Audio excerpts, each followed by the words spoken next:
Justice Watchers, before we begin, I want to make this absolutely clear. The following broadcast contains public domain courtroom footage, commentary, and legal analysis. This content is presented under the Fair Use Doctrine as defined by 17 U.S.C. 107 and is protected by multiple Supreme Court rulings, which you see below. This stream is transformative, educational, and journalistic in nature. It includes original commentary, trial breakdowns, legal interpretation, and critical analysis, not raw redistribution. We do not claim ownership over any public domain footage, and all use is strictly within legal bounds. If you're watching this content, you're engaging in a protected, transformative experience, grounded in law, never in speculation. And if anyone has a problem with that, take it up with Campbell, Brady, Miranda, and Irvin. Remember, guys, justice always works better when we watch. So keep watching. See you in the courtroom.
All right, let's go ahead and have a seat, everybody.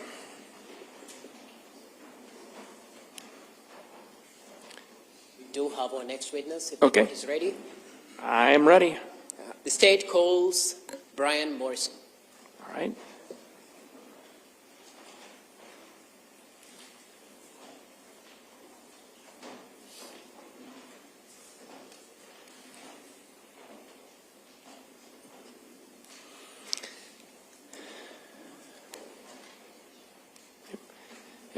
Yeah, good afternoon, sir. Yeah, just come on up to my far left if you would, and you can go ahead and have a seat when you get up here, sir.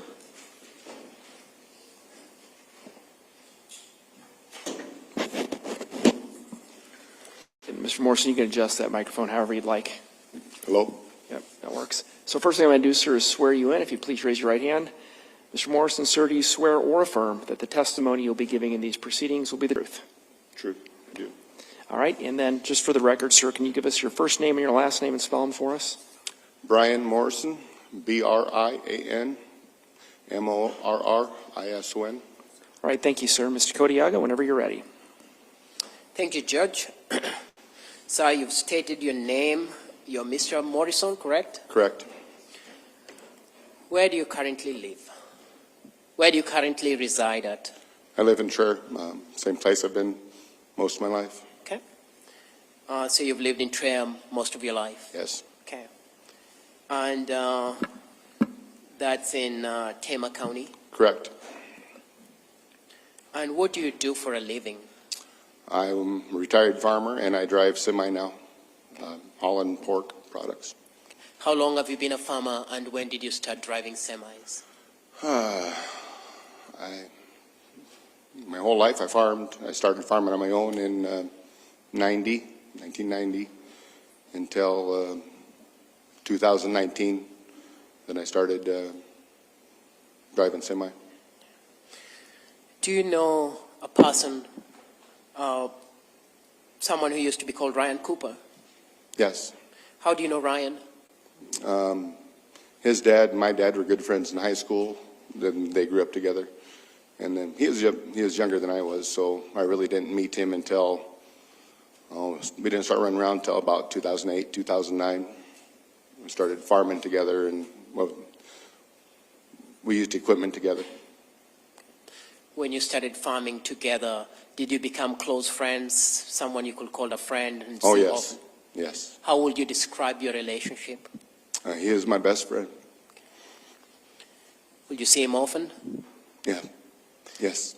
Now, you said he was a farmer. What did he farm? He farmed? Yeah, what? He farmed corn, soybeans, cattle. And did he also use trucks and ride semi-trucks? Yes.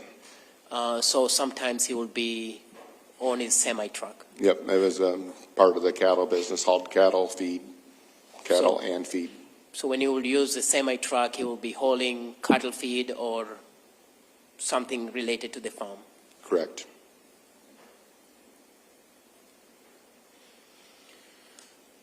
Did you do social things together with Ryan Cooper other than farming? Yes. A lot of family events, kids' birthdays. We camped together, motorcycled together, snowmobile together. Do you know Karina Cooper? Yes. Is that person you've called Karina Cooper in this courtroom today? Yes. Will you identify her for the jury? She's to my right. Long brunette hair.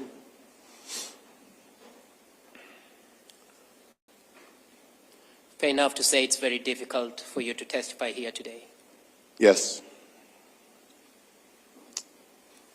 Is that because of the nature of relationship that you had with Ryan and Karina Cooper? Correct. The lady who just testified before you, Ms. McBride, do you know her? Yes. Can you tell us the relationship that you had with Ms. McBride? We dated for 6 years. So Teresa McBride, you, Karina, and Ryan were people who were close together in a circle. Correct.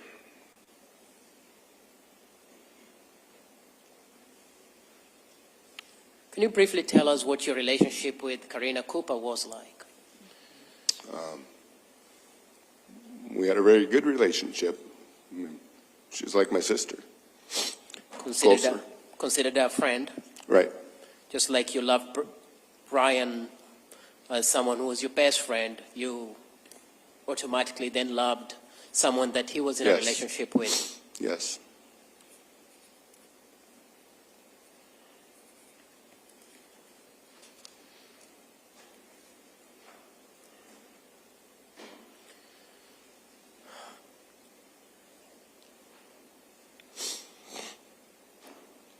When you were together, as you've indicated, there were social activities you did together. Did that include drinking and partying together? Yeah.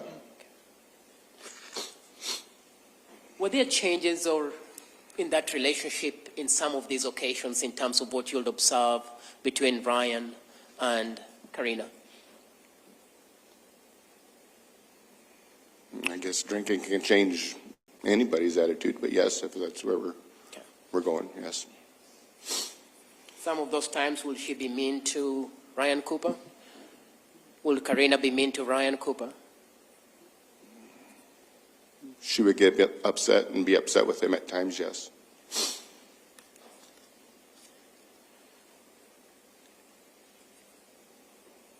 When she was upset at him, were there occasions she would make threats at him? Yes. Do you recall some threats that you were present that she made when you were there?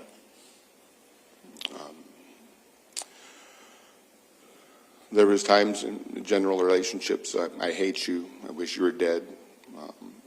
Obviously the big one you're thinking of is we were in his shop one night and she said I could shoot you in the face, which was surprising. So in terms of what she said, it wasn't the same as other threats of just I hate you. There's something more venomous in what she said. I would take as the previous ones as relationship fights, but yeah, then the latter was more surprising.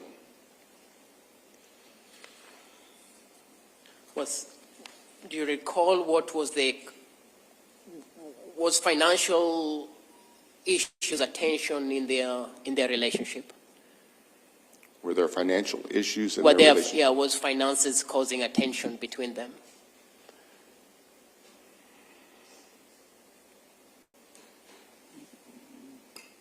Did you understand my question? There were issues, but I don't know if it caused them issues. I mean, there was financial problems at times, but I don't remember them. I don't know if it was just something he had to do to fix the current situation and move on.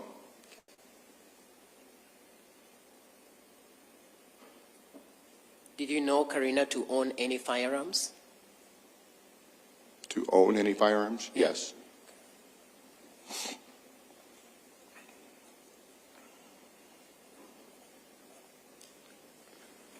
At some point in the time leading to his killing, did Ryan express some concerns and hand you some documents and express some concerns that if he was not alive? Yes. Objection, Your Honor, hearsay. Overruled. You can answer. Actually, you already Yes. did, I believe. May I- Yeah. Do you remember what Ryan expressed to you? We were riding in a pickup, and he says, if something happens, then these documents are here. But after the fact, it took me a long time to remember that. So he gave you some documents? He did not give them to me. He told me where they were at. He indicated to you some documents that he wanted you Correct. to be Aware of. aware of if he was no longer there. Right.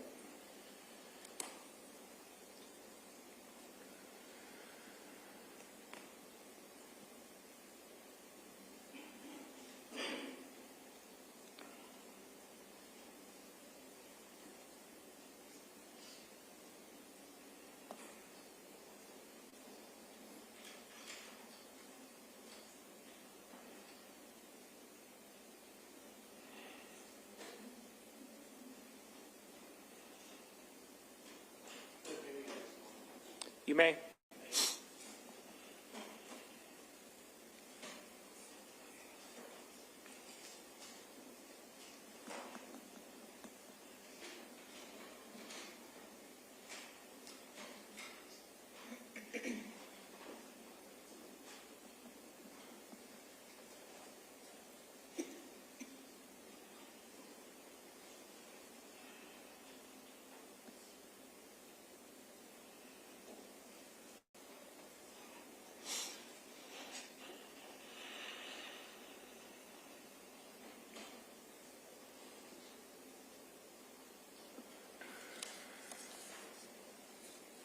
Now, you talked about being aware that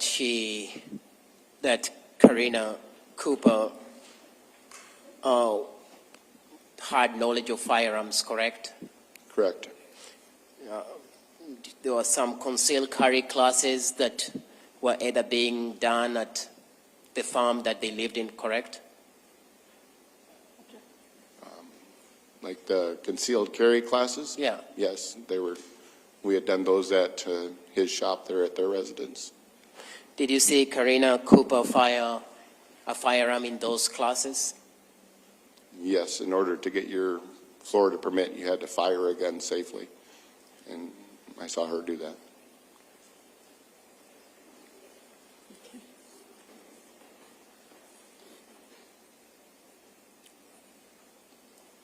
Did you become aware of tension in their relationship that involved Huston Danker? Yes. At some point after Ryan became aware of an affair, did you notice any changes in Karina's behavior?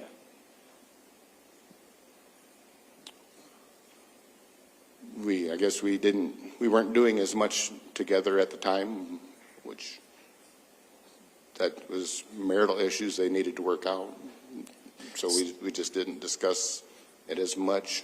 If he wanted to talk about it, we talked about it. If he didn't, I didn't push it. So at some time you started withdrawing, or the relationship started not being as close as it was before. Correct.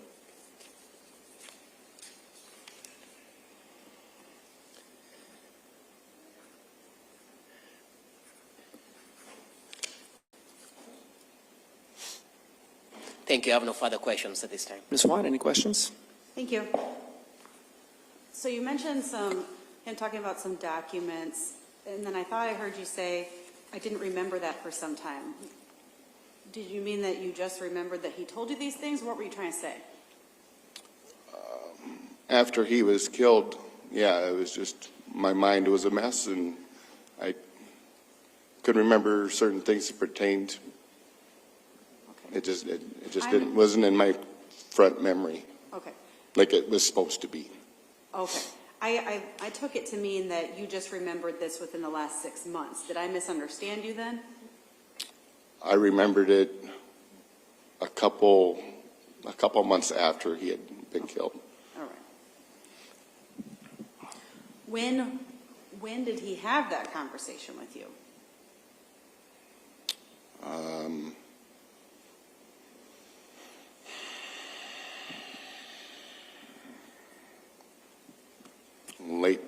Late in the fall, the year before. So 2020, you think? I believe so, yes. The comment about, I'm going to shoot you, was Teresa there for that? Yes. Okay. So if she thinks it was around 2018, does that sound right to you? No. Okay. When do you think it happened? The fall of 20. Okay.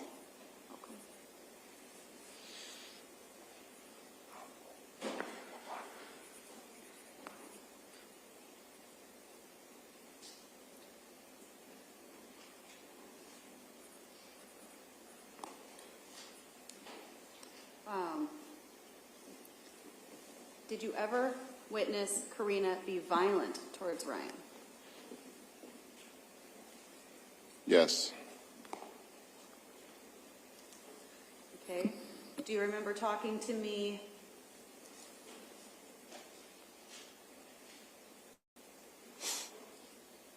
Okay, I guess you mean you saw her be physically violent towards him? Can't say it was physical. She would get verbally mad at him. Okay. To where it was, yeah. All right.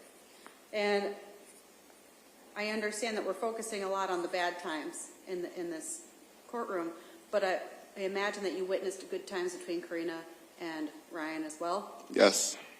And you guys all had fun together? We did. All right. And I understand you loved them both at one time, right? Yes. And I understand that sometimes when Karina was drinking, a different side of her would come out? At times, yes. And did you have a name for her? We called her Karen. Karen?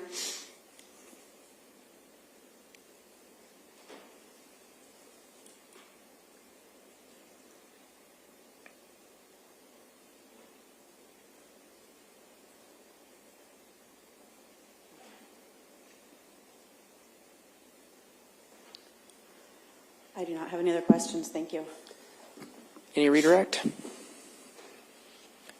The name Karen was not a term of endearment, was it? Say that again, please. The name Karen was not a term of endearment, was it? I'm not understanding the last part. The name Karen, what? It wasn't a term that you were calling her because it was a love term or a nice name to call her, was it? It was just a different personality, if you will. So when you called her Karen, it's because she was being mean and not being nice.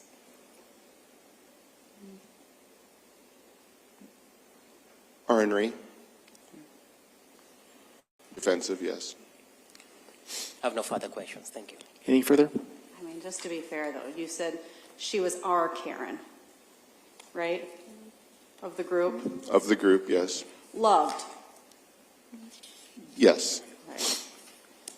No other questions. All right. Thank you, sir. You may step down.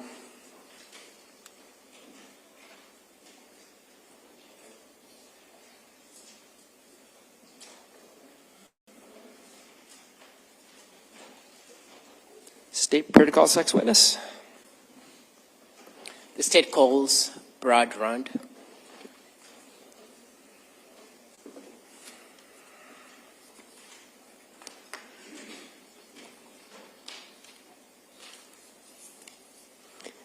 Good afternoon, sir. Just come on all the way up here. There's a seat to my far left for you. Yep, just right up.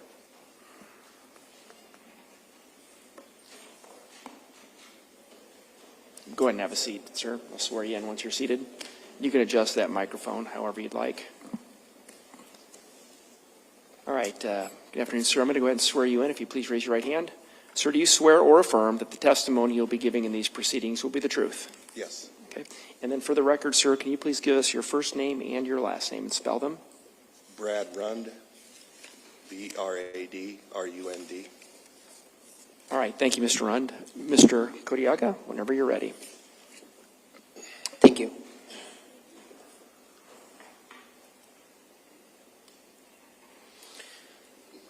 Mr. Rund,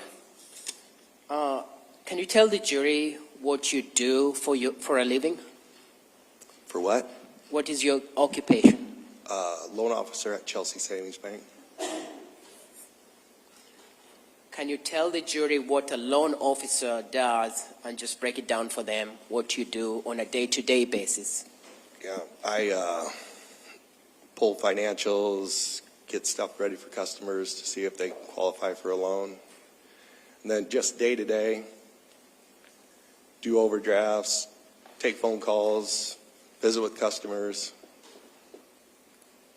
do ATM work, just whatever's needed at the bank. Okay.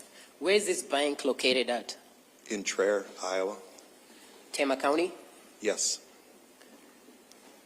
And how long have you worked in the banking industry? About 14 and a half years.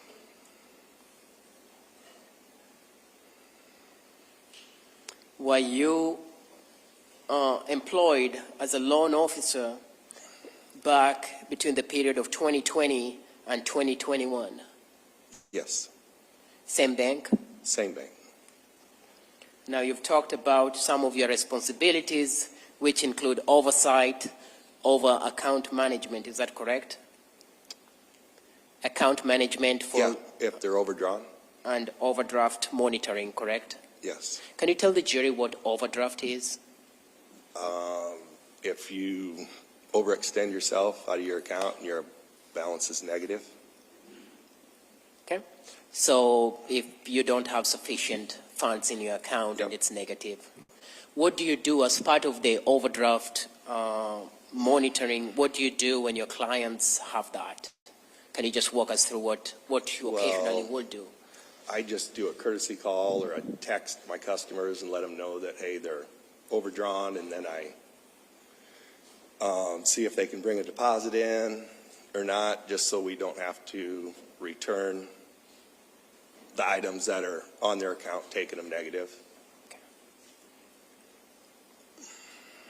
As part of your professional relationship, did you have a customer or a client by the name of Karina Cooper?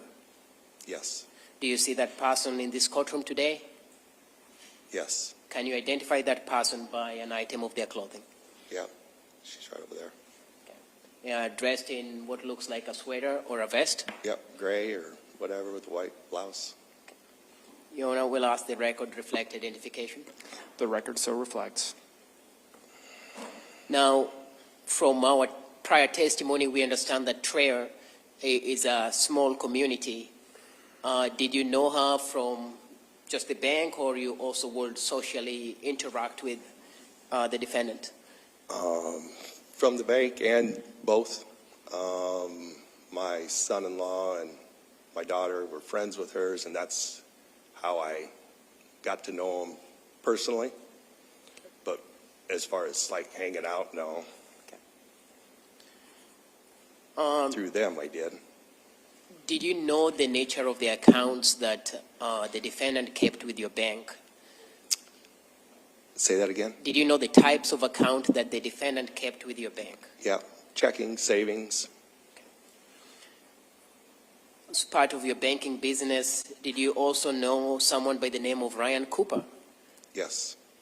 And again, was that based on the professional relationship that he had a bank account at your bank? The same, yeah.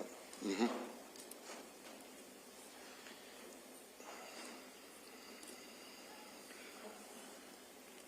Permission to approach? You may.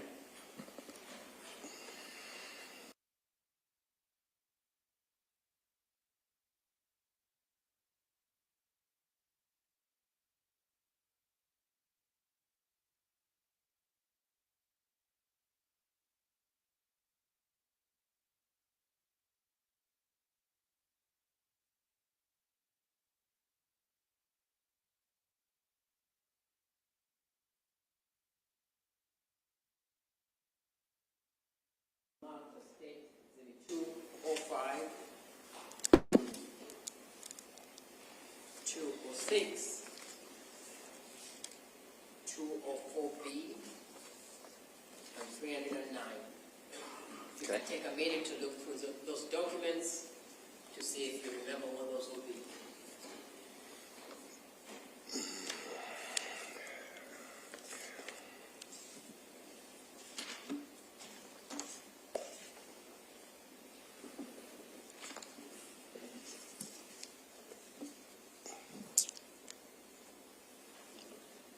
Okay. So did you have a chance to look through those documents that I gave you? Yes.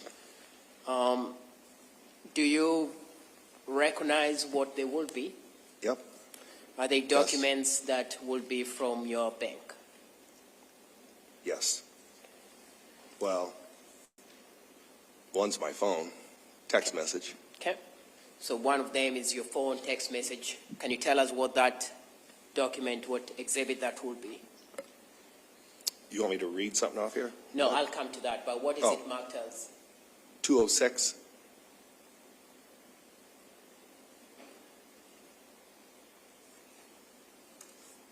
This time, the agreement with the parties, if there's no objection, the state moves to amend 206, 205, 206, 204B, and 30. Ms. Watt, any objection? No, Your Honor. All right, then at this time, Exhibits 205, 206, 204B, and 309 are admitted. Are you wanting to publish these? I will briefly, but not yet. Okay, just let me know.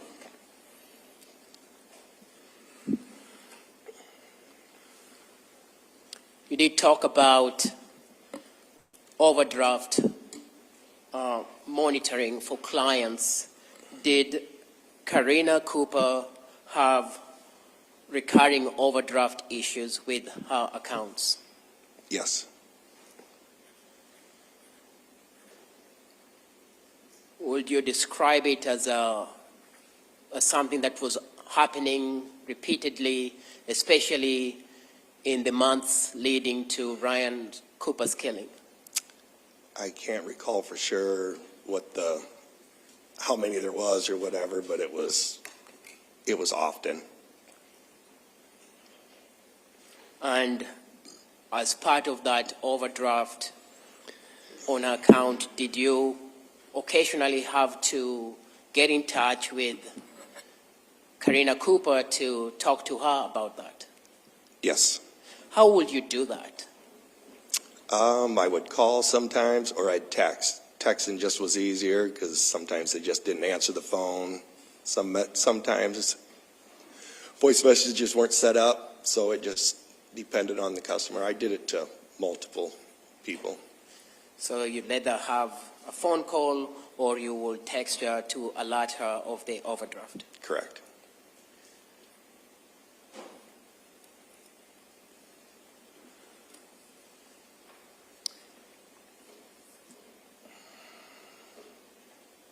Looking at this point, Your Honor, will ask to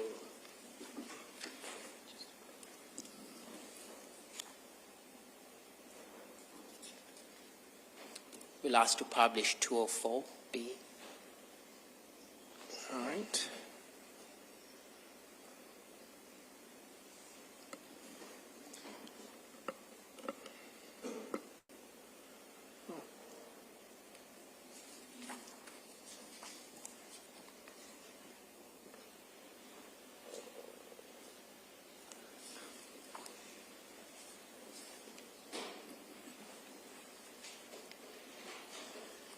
So you have a monitor in front of you. Does it show what we're seeing on the big screen? Yeah. If it's easier to see that, or if you can see from there, just let me know. No, that one's fine. I also have a paper copy, if you would Okay. prefer that. Can you tell the jury what we are seeing on what's been admitted as 204B? What do we see on the top? What is this statement? It's Karina Cooper's shop account. It's her checking account, regular checking account. Okay. So she had two accounts. One was what you describe as a shop account. Yeah. You are aware that she had a shop that she ran, correct? She had a business that she ran. Yes, yeah.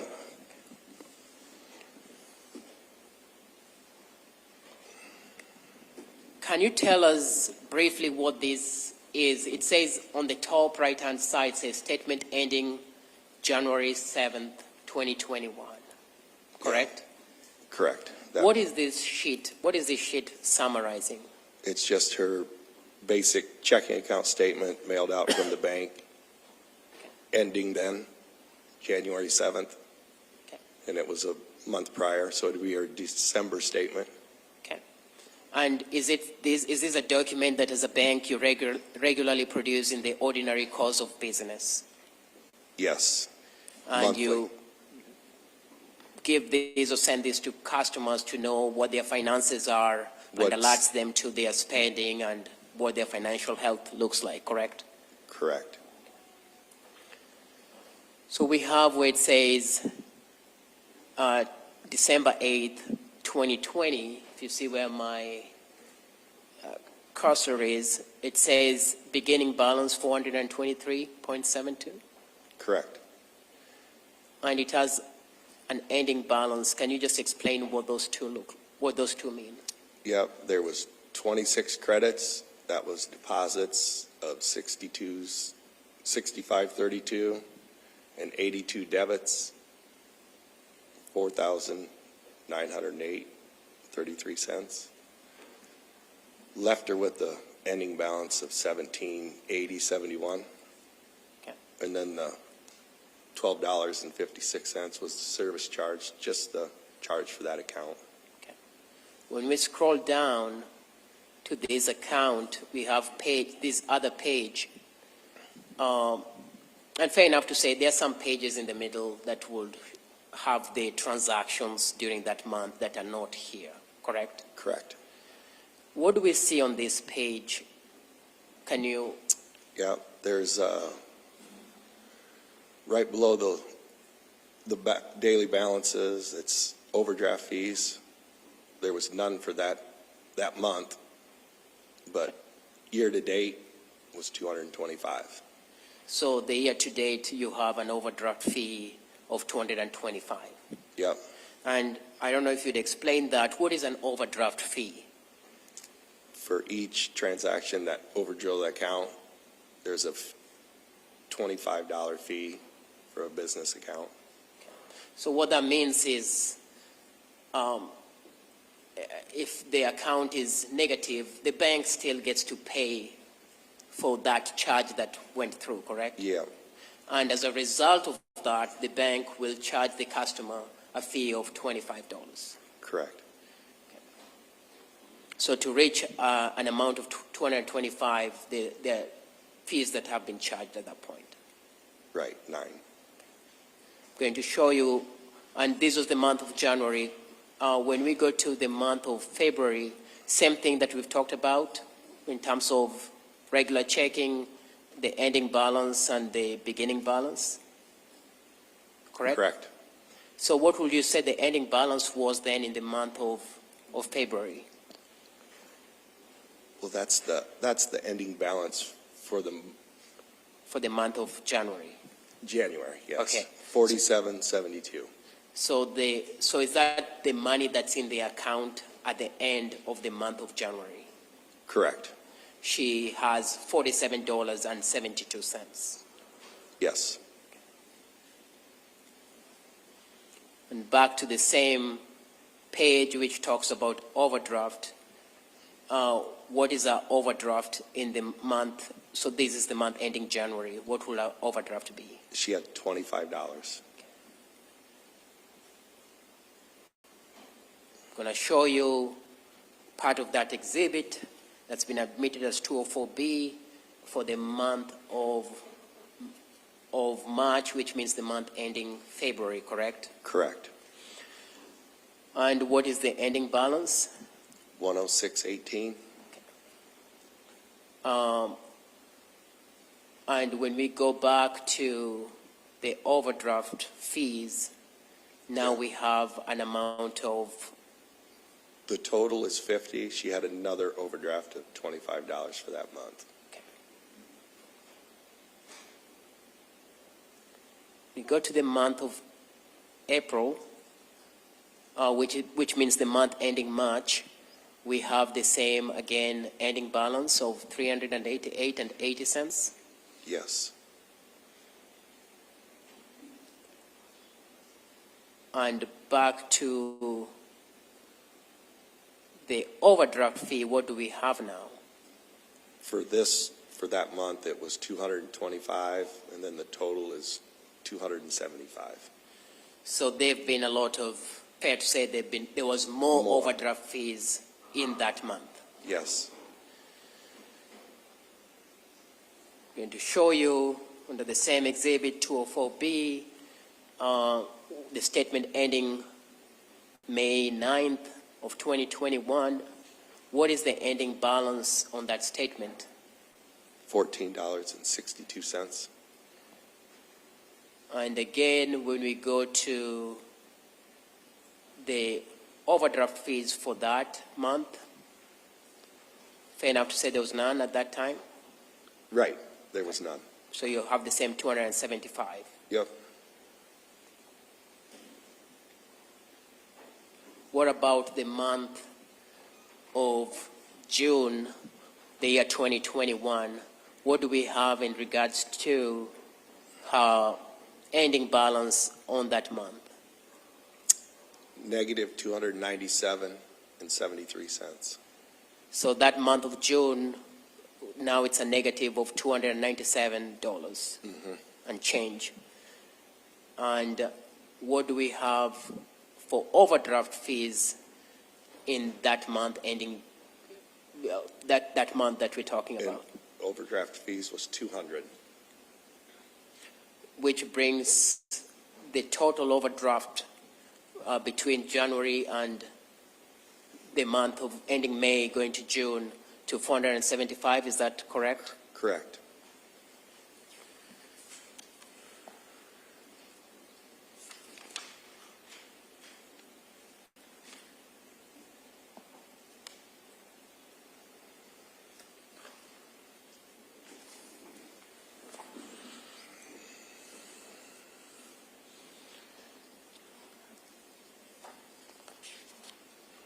You talked of a separate account that the defendant had at your bank.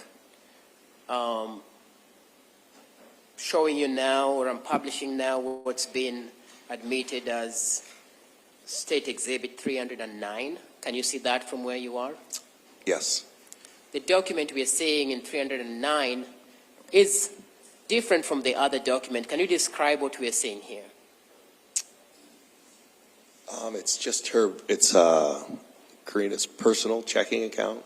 It was labeled as CSB free, which you had to go online and get your statements. This is one that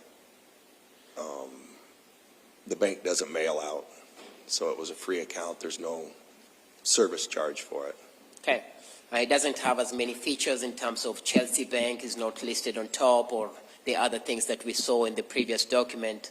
And I'm going to show you the previous document, which will be what had been we've discussed as 204B, correct? Yes. When we look at this, when we look at the month of, at top it says January 7th, 2021. Can you just orient the jury to what they're saying? Just give a brief explanation. It's the same as the last account. It starts it starts 12/8 and it ends January 7th. So she had a beginning balance of negative 163.07 or 06, and then the ending balance on January 7th was $35.87. So the negative sign is on the other side of the numbers. But that's a negative that we are seeing when we see the 163 and 6 cents, correct? Correct. And again, does this track the overdraft? And can you tell us what the overdraft fees that are on this document? Yeah, for that month, it was $120, and year to date was $540. Show you still part of that document that's been admitted as State Exhibit 309. We're seeing a different date. What's the date that we see on top of that document? The top of this one was February 7th. That's the statement date. Okay. And what's the beginning balance? The beginning balance on January 8th was $35.87. What is the ending balance? The ending balance is $219.87 negative. So negative 219.87. Yes. Do we have an overdraft line item in this Yes. month? Yes. What do we have? 240 for that month. I'm going to show you parts of this Exhibit 309. What date do we have now on this that I'm publishing for the jury? This is for February. Statement date is March 7th. And what is the beginning balance? Beginning balance is $219.87 negative. And ending balance? The ending balance is $271.66. On the overdraft line item, what do we have? She had $90 in fees for that month, and then $330 was the total year to date so far. What do we see in this document that I'm now publishing that has a different date? What date do we have? This one's April 7th is the ending statement date. This will be for March. Okay, and that's April 7th of 2021? Yes. Okay, and what is the beginning balance? $271.66. And what is the ending balance? 83 cents. Comes to the overdraft, do we have some items on the overdraft line? Yes, there was one for $30, and year to date is $360. Going to show you again part of State Exhibit 9. Now we're looking at a different month. What month are we in? This will be for April. And what is, so that's April, so April, but what's the month? This is statement date for May 9th. What is the beginning balance? 83 cents. And what do we end up as the ending balance for this month? Ending balance is $69.58 negative. And that's May 9th of the year 2021. Yeah. Do we have overdraft fees for this period? Yes. What do we have? $210. Do we have a total overdraft fees at this time? Yes, $570.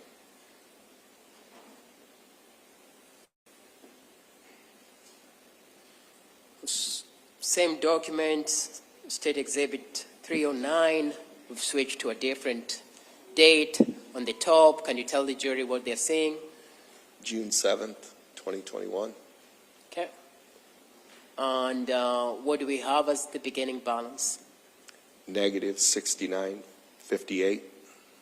And what's the ending balance for this month? Negative $109.79. Again, reflecting on the overdraft fees, what do we have reflected in your document? $300 for this month. giving us a total this time? The total is 870. So and that's $870 in just overdraft fees on this account for that period of time. Yep, year to date for that year.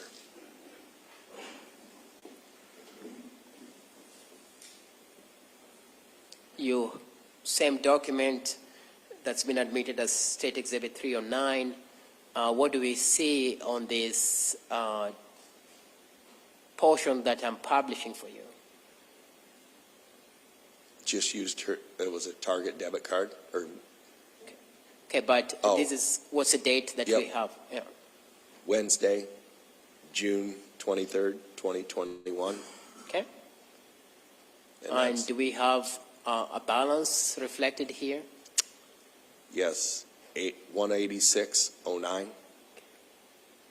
So as of June 23rd, this account only had 186 and 9 cents. Correct? Correct.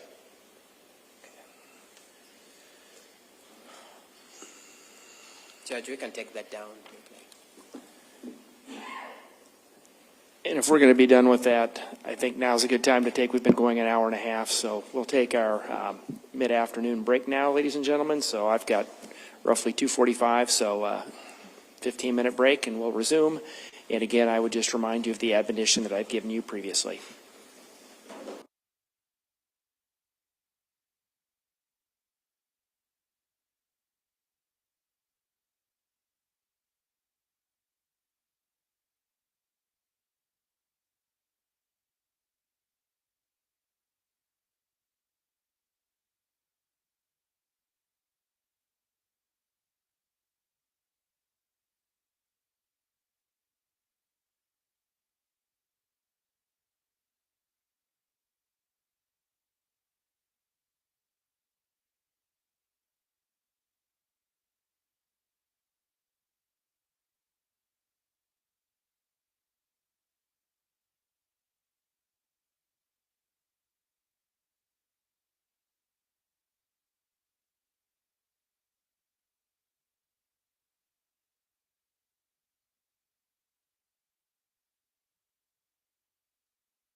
All right, everyone, go ahead and have a seat, please.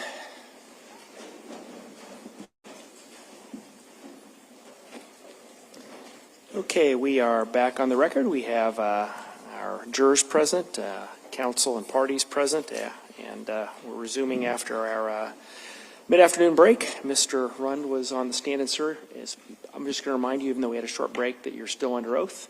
And with that, Mr. Kodiaga, you may resume your direct examination, and it's my understanding you wish to publish one of the other admitted exhibits. Is that correct? That is correct, Judge. Thank you. All right.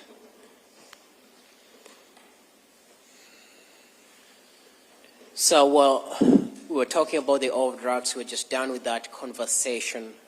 Were all overdrafts covered by the bank? No. What do you mean by that? Well, sometimes we return the item, and then there would be a fee on the backside from wherever it came from. There'd be a charge for that. Will those be occasions when you didn't get to hear from the defendant, or Correct. she didn't get to cover? Yep. Okay. Or it'd be a big dollar amount.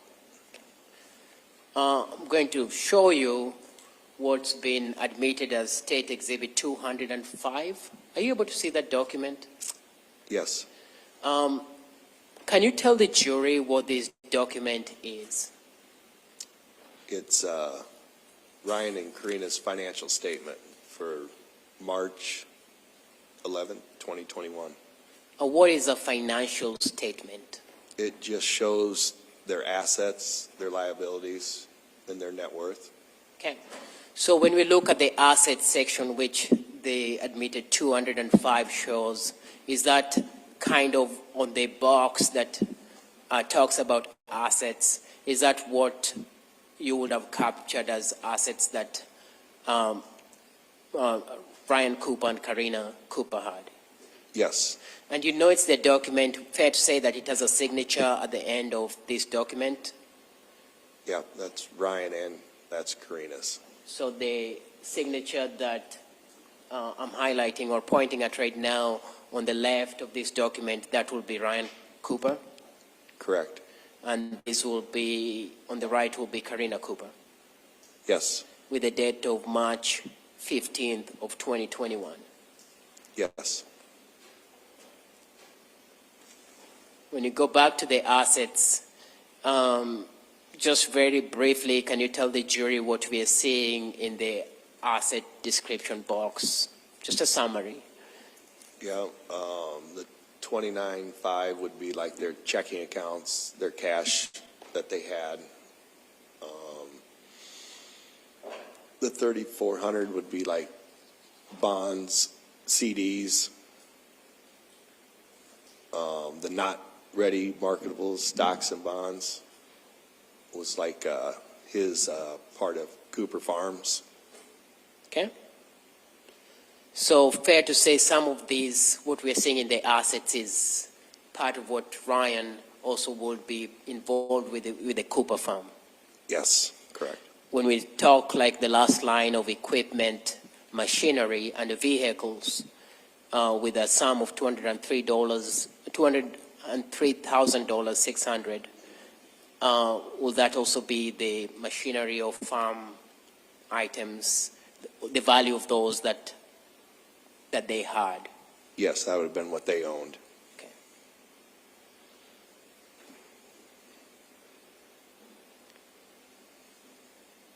Does this document have a section on what will be insurance section? Yes. Down just a little bit. Right there. Is that what has been, can you tell us which section that will be? Schedule D. And Schedule D will be this part over here in this document? Yes.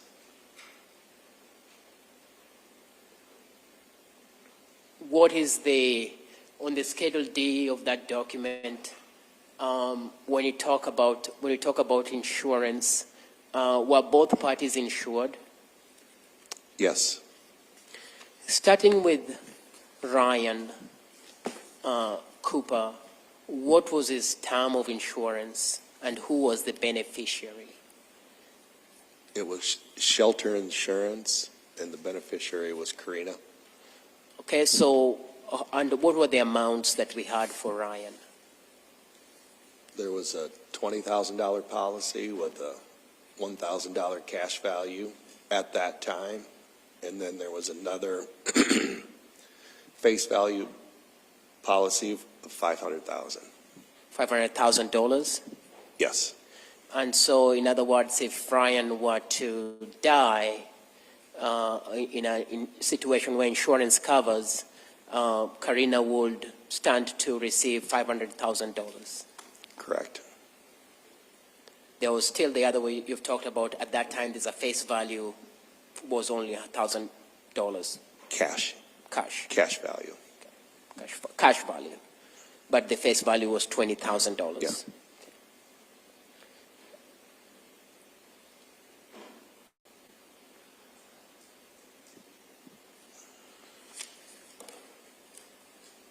Talked about you texting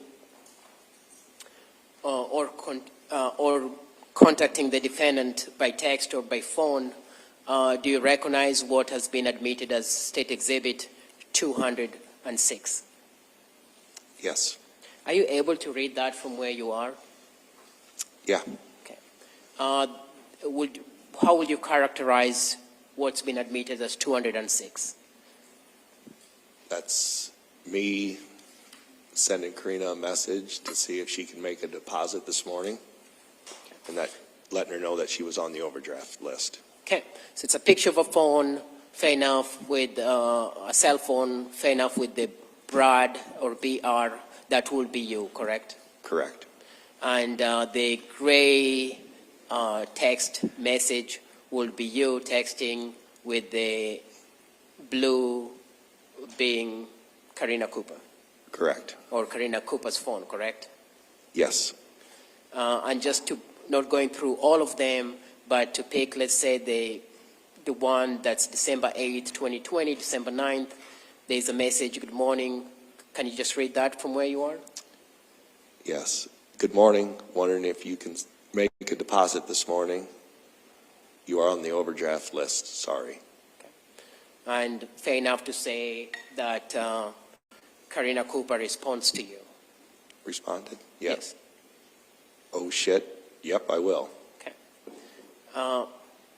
Not going to go through all of them. The jury will have this exhibit with them, but fair enough to say that there were numerous messages that you will send to the defendant that will be talking about the overdraft. Yes.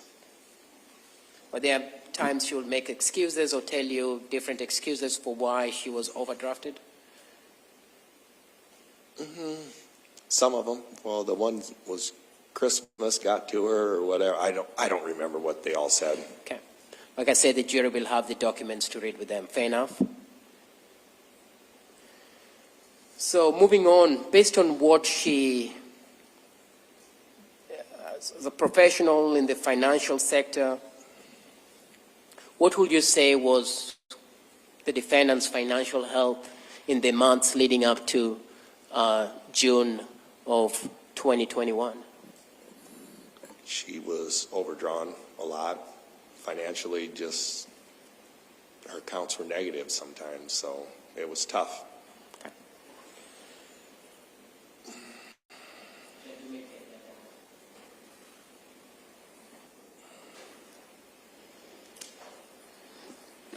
I have no other questions for this witness at this time. Thank you. Ms. Watt, any cross-examination? Thank you.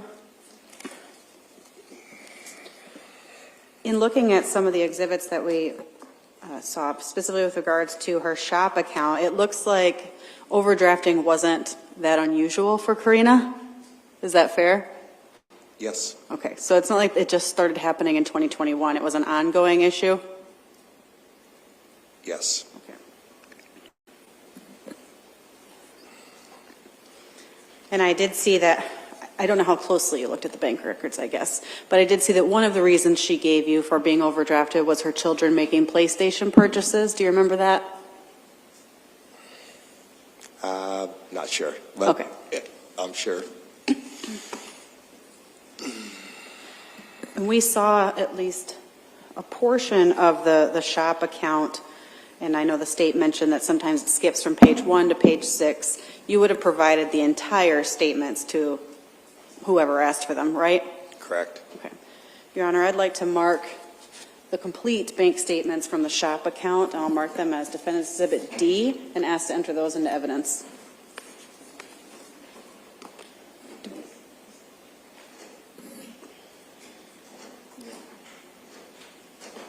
Any objection? All right.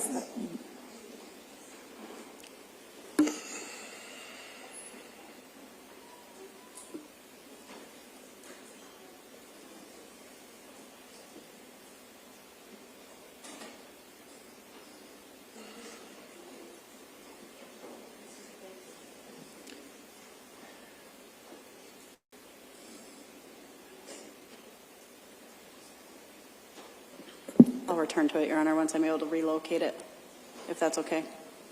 Okay, so we'll put I'll- that on hold and Yes. go ahead, Ms. Watt. The insurance that you're talking about, did you write those policies, or is that somebody else? Somebody else. Okay. So you're testifying to the information that's on a financial statement based on information that Karina and Ryan would have provided to you in their efforts to get a loan to build a shop or a building? Yes, correct. That was from them. Okay. So when you're filling out the assets and liabilities, you're relying on the information they're giving. Correct. So when they have $200-some thousand worth in farm equipment, do you go out and verify that they have that farm equipment that's worth that? Yes. Okay. And isn't it true that in this case they were claiming a tractor that belonged to the farm rather than Ryan himself? Can't answer that. Okay.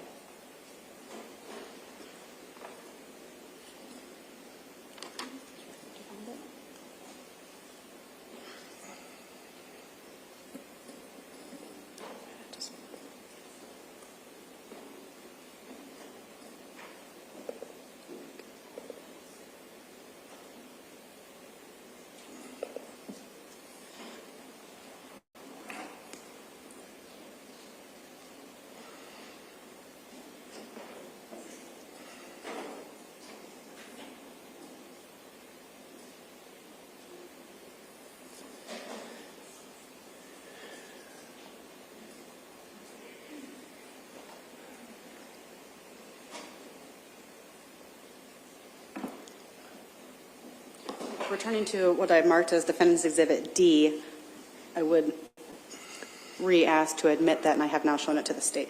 All right, now that you have a chance to look at it, Mr. Kodiaga, any objection? No objection. All right, Exhibit D is admitted.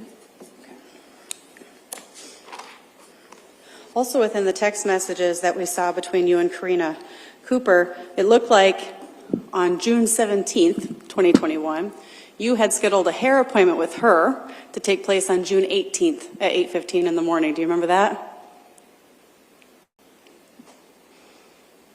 I don't. Okay. Did she used No. to cut your hair? Yes, she did. Okay. So it's certainly possible that if there's a text message that has you scheduling an appointment for June 18th, that happened. Could have. Yeah. Okay. Not necessarily that the appointment took place, but that you would have made an appointment. Yes. All right.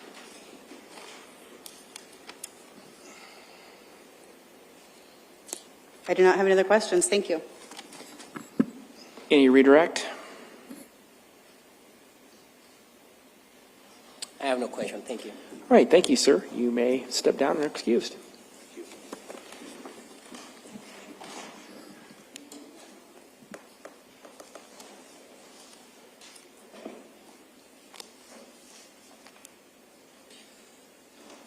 All right, is the state prepared to call its next witness?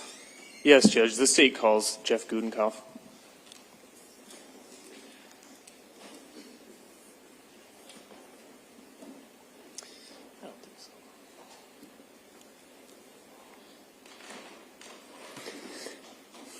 Good afternoon, sir. Just come on up here. There's a seat to my far left. If you'd go ahead and grab a seat.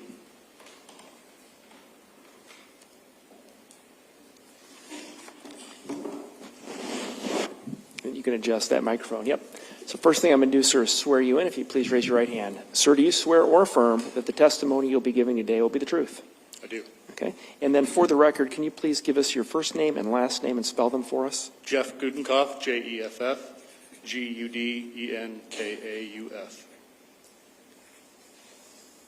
All right, Mr. Engel. Thank you, Judge. Mr. Gutenoff, how are you employed? Good. How are you employed, sir? I'm sorry? How are you employed? I work for Shelter Insurance. What do you do for shelter insurance? I'm an agent. What are your general duties as an insurance agent? To sell and service policies, property casualty and life insurance. You mentioned life insurance. Could you just briefly break down how life insurance policies work? Sure. So the owner of a life insurance policy pays premiums into the company with the expectation that upon the death of the insured, proceeds are paid out to the beneficiary listed on the policy. So how is a life insurance policy obtained? The owner of a policy completes an application for an insured. There are medical tests that can be completed if that is a requirement of the policy. That goes through an underwriting process, and then a policy is either issued or the application is declined. And how are the beneficiaries determined? That is determined at the time of application based on the owner. It's generally some sort of a family member, but not in all cases. So if someone's interested in obtaining a life insurance policy and they're doing that through you with Shelter Insurance, what does that process look like? Generally, they will reach out, and a number of conversations can take place determining the amount of life insurance. The application process is generally about 4 to 5 pages. A lot of medical history questions. Signatures are obtained, and that policy application is submitted to the company for underwriting. May be obvious, but what's the purpose of the medical information that you obtain? As with anything with insurance, you're essentially insuring a risk, so you're trying to determine the likelihood of that policy paying out. So obviously the health history of an individual bears a pretty significant impact on that. So if there's only a single beneficiary that's listed, is that the individual who then receives the sum of money or the amount the insurance policy was for upon the death of the insured? Can you say that again? Yes, if there's only a single beneficiary, is that the only individual then who's paid out upon the death of the insured? Yes, generally. Can you explain the process or what occurs upon the death of an insured? Following death, you said? Yes. Yeah. So generally the beneficiary will contact the company to let us know of the death of the insured. If I'm the point of contact on that, I relay that information to the company directly, and then they obtain the needed information from the beneficiary in order to process that payment. Do you yourself reach out to beneficiaries and indicate that there's a life insurance policy that exists and a potential payout? It's not my practice to do so, no.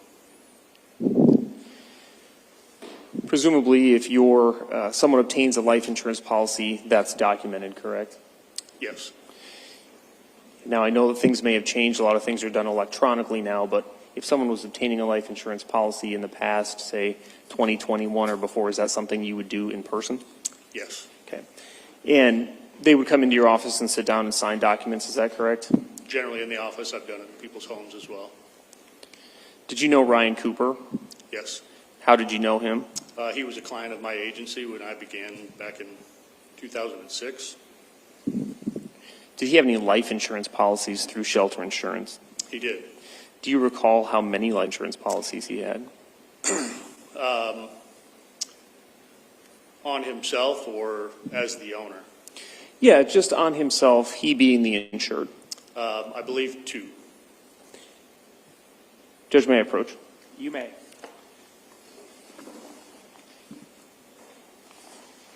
Going to be showing you what's been marked as States Exhibits 207 and 208.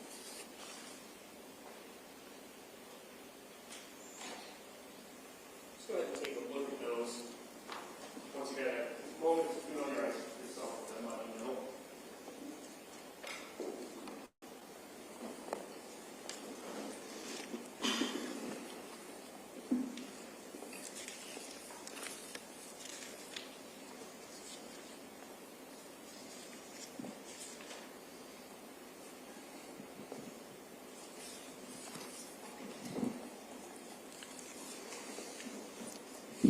Do you recognize those documents? I do. What is State's Exhibit 207, just generally? Is that life insurance policy documentation? This is an application for a $20,000 whole life insurance policy. And the applicant or insured? The applicant and owner and insured is Ryan Cooper. And State's Exhibit number 208, same question. What is that? That is a 30-year level term life insurance policy, also on Ryan Cooper, in the amount of $500,000. Judge, at this time and by stipulation of the parties, the state would move to admit State's Exhibit 207 and 208. Ms. Watt? No objection. All right, State's Exhibits 207 and 208 are admitted. Mr. Gutenoff, I want to turn your attention first to Exhibit number 207. You stated generally what that is. It's a life insurance policy. What was the amount of that life insurance policy? That is a $20,000 face amount. Can you explain what that means? That is the proceed that would be paid out to the beneficiary upon death. And I think you already stated the insured party was Ryan Cooper, correct? Correct. Who was the beneficiary on that document? Karina Cooper.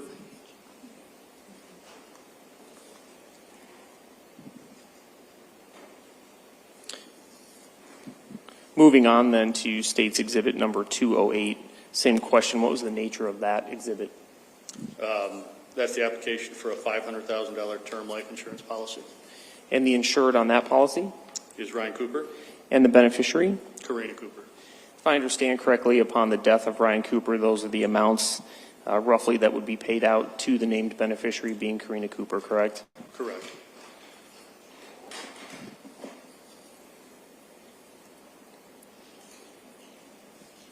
How are those proceeds paid out upon the death of an insured? Those are generally paid out in a lump sum and a check. And where does that check originate from? That would be the home office in Columbia, Missouri. Now, is that something that's then delivered to you and you take it to the beneficiary, or does that go directly to the beneficiary? Can be done both ways. Do you recall, as an insurance agent, becoming aware of the death of Ryan Cooper? Yes. And ultimately was a claim made related to these life insurance policies that you just testified to due to the death of Ryan Cooper? There was. And to your knowledge, were those life insurance policies then paid out to Karina Cooper? Yes, they were. Judge, if I may approach. You may.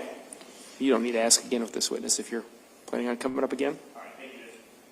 Showing you the marked State's Exhibit 209 and 210.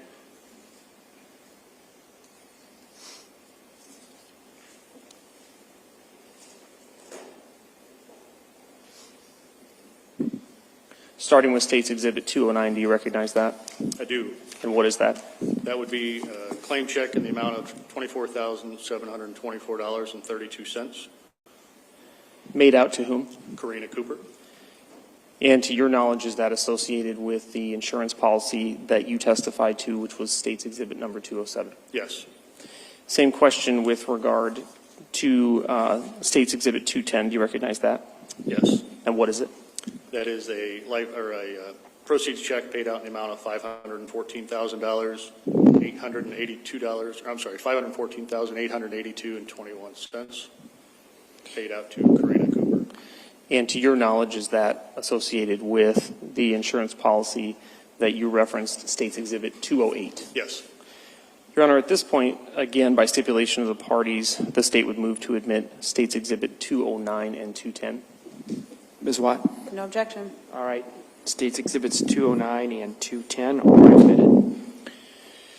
You stated State's Exhibit 209 was a shelter insurance check, correct? Correct. Paid out to Karina Cooper? Correct. And that was in the amount of, I believe you said, a little over $24,000? Correct. Based on the documentation kept there by shelter insurance, was that check in fact cashed by Karina Cooper? Yes. Same question with regard to State's Exhibit number 210. That was shelter insurance check that was paid out to Karina Cooper? Correct. And did she in fact cash that check? Yes. And the total amount of that check again, sir? On 210 was $514,000. I'm sorry, $514,882.21. I have no further questions for this witness. Ms. Watt, any questions? Just a couple. When did Ryan apply for the life insurance? I do not have the exact date in front of me. Do you not have the exhibits in front of you? Of the policy they paid out, I believe that there was a policy prior to this. The application date on this policy was November 20th, 2013. Okay. Can you just check, were both policies that you have in front of you applied for in 2013? That date was on Exhibit 208, which was the term policy. Exhibit 207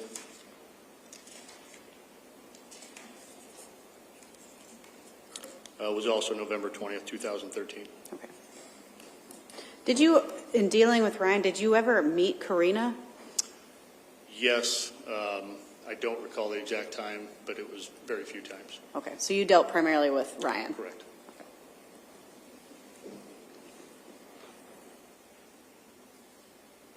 I don't have any other questions. Thank you.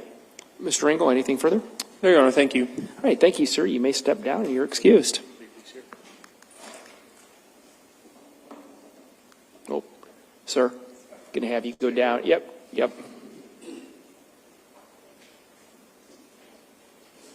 Mr. Engel, is state prepared to call this next witness? May we approach, Your Honor? You may.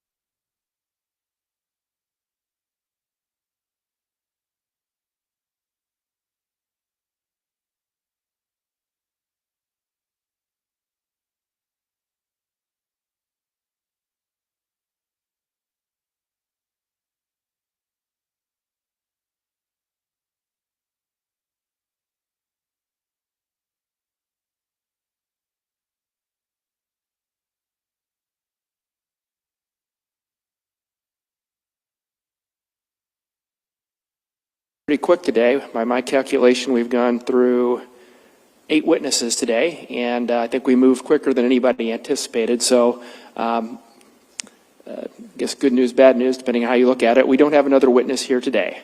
So the next witness we will have will be here ready to go at 9 o'clock tomorrow morning. My understanding is we're moving ahead of schedule, so even though we're ending a little bit early, don't worry, we're still on schedule, if not ahead of schedule, as we talked about. So what that means for you is you get to go home a little bit early today. So I'm going to ask that you be back here ready to go at 9 o'clock tomorrow. And again, remind you of the admonition that I've given you earlier. Still keep an open mind. We have more testimony and exhibits, I'm sure, to come in. And don't talk to anybody about the case. Don't let anybody talk to you about the case. Don't do any sort of investigation or research about anything related to the case, and avoid any media accounts of the case, both traditional media and any sort of social media accounts of the case as well. And with that, all of you, I hope you have a good afternoon and good evening, and we'll see you tomorrow.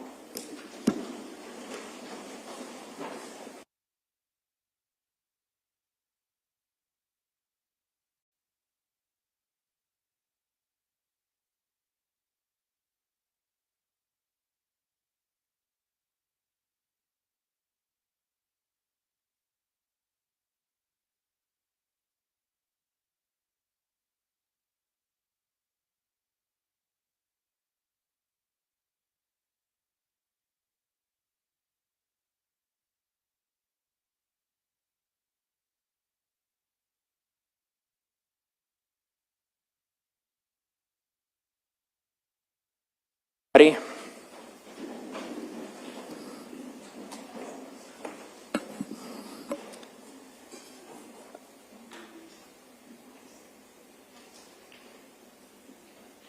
So, a couple things I had on my list, and I know you guys had something you wanted to talk about as well, but just one, considering we're removing, when do you folks think you can get me some jury instructions? I'd like to have them maybe by the end of the day tomorrow. Would that work? Yes. Okay, so if you can submit a proposed set of joint jury instructions tomorrow by the end of the day, that would be great. And end of the day means midnight as far as I'm concerned. I know oftentimes, I just heard at a seminar when people talk about this, end of the day to people my generation usually means 5 o'clock. End of the day to, my kids means midnight now, since everything's submitted electronically. So it's always good to confirm what that means. So end of the day, we'll call it midnight. We'll pretend we're all in our teens and 20s.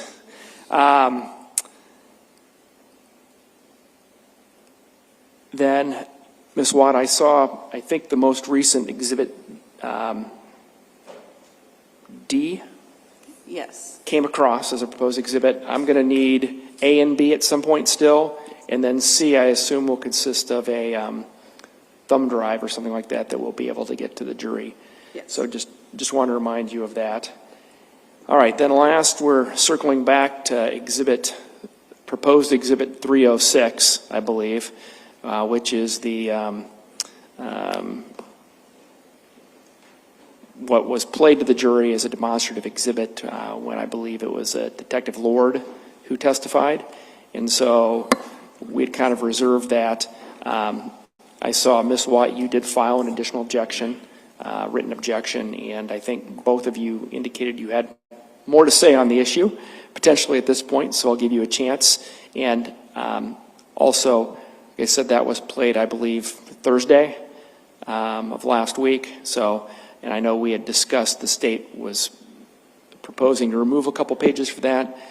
I'd like to see the actual exhibit again. So if you could upload, and we're going to need it, either way, we'll need it to complete the record. So if the state could upload a proposed exhibit 306 for my review, I would appreciate it. And then, I guess, with that, Mr. Ringel, I guess, first of all, before we get to exhibit 306, is there anything else you wanted to cover today? No, just regarding 306. Yeah, and Ms. Watt, anything else you or Mr. Hawbaker wanted to cover today other than 306? No.